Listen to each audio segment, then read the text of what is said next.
Bom, pessoal, sejam todos muito bem-vindos às 10 dicas para manejar bem o seu pasto. E hoje nós vamos falar da dica de número 4, que é o período de ocupação. Então, o período de ocupação, ele, pelo contrário do que a gente estava falando no período de descanso, ele compreende da altura de entrada até a altura de saída, ou seja, do momento que o animal ele entra naquele piquete, seja no manejo rotacionado ou no manejo alternado, até o momento em que ele sai.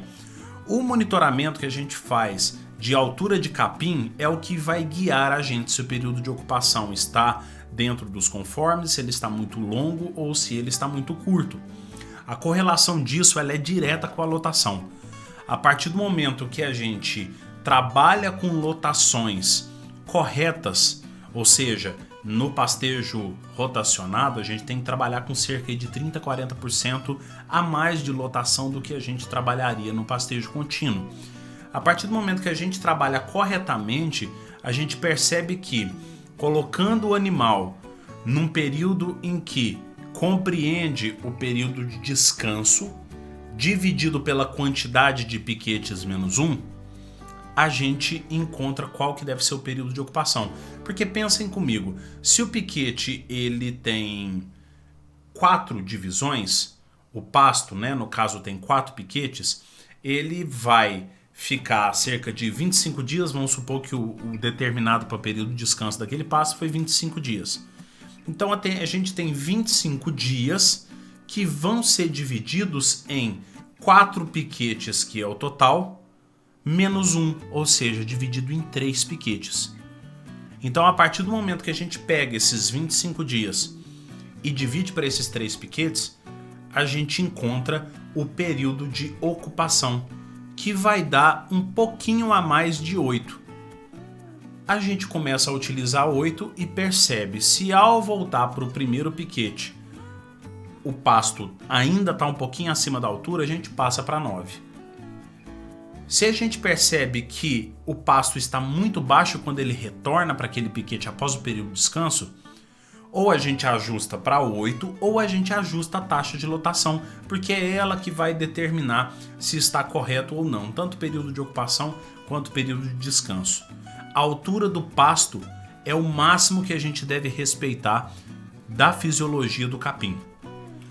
A partir do momento que a gente trabalha corretamente, como nessa foto a gente tem um exemplo de um capim do gênero Panicum, onde essa altura de reserva é em torno de 40 centímetros, aí nós estamos com entre 50 e 60 centímetros. Então os animais continuam aí dentro. Se a gente retirar esses animais nesse momento, antes do capim atingir a altura de saída dele, a gente tem um período de ocupação muito curto, ou seja, subpastejo. Se a gente tem um período de ocupação muito curto, a gente estimula que esse capim ele começa a brotar nessa altura que a gente predeterminou como altura de reserva. A gente não deixou ele baixar até a real altura de reserva do capim. Então ele começa a brotar naquele ponto. A brotação aérea estimula muito o animal a procurar primeiro esses brotinhos que estão em cima e estimula muito pouco o perfilhamento, porque o perfilhamento ele depende muito de 2 pontos cruciais.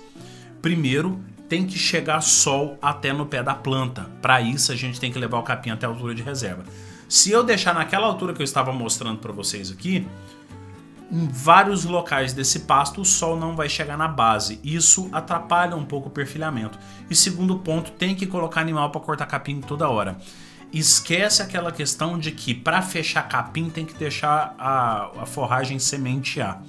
Isso daí é uma prática muito antiga, isso é uma prática que não funciona. A gente precisa estimular o perfilhamento, que é a planta fazer folhas filhas.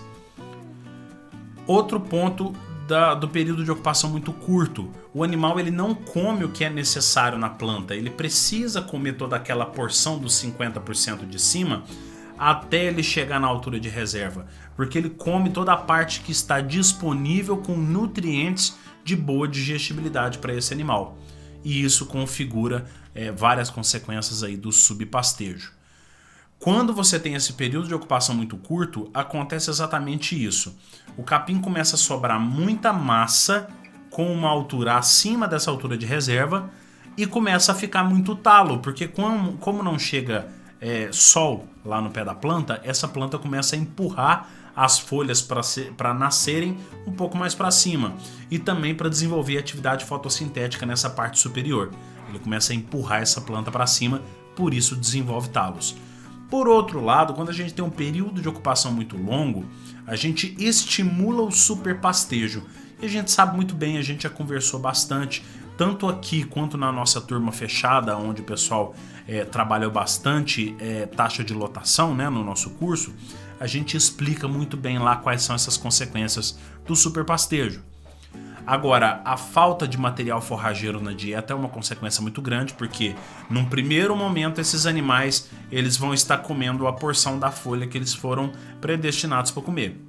A partir do momento que acaba esse volume de folha, ele passa boa parte desse período de ocupação comendo um volume muito menor e, além de tudo, estragando a folha, porque está comendo a altura o que ficou de reserva, né? Aquela altura de reserva.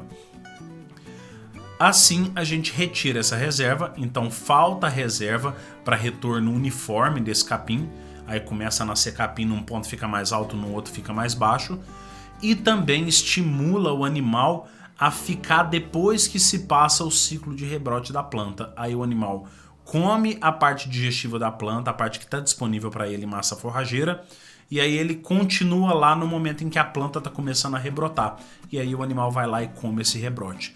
Isso daí se torna um problema para o nosso sistema de produção, para o nosso sistema de manejo rotacionado, que já é caro de implantar. Agora imagina você ter que implantar de novo, porque é isso que vai acontecer se você manejar mal o período de descanso e período de ocupação dentro do seu pastejo rotacionado ou do seu pastejo alternado. Gente, quanto mais a gente intensifica um modelo de pastejo, mais a gente precisa estar por dentro de como conduzir esse pastejo, certo? Espero que vocês tenham gostado dessa dica e espero vocês na próxima.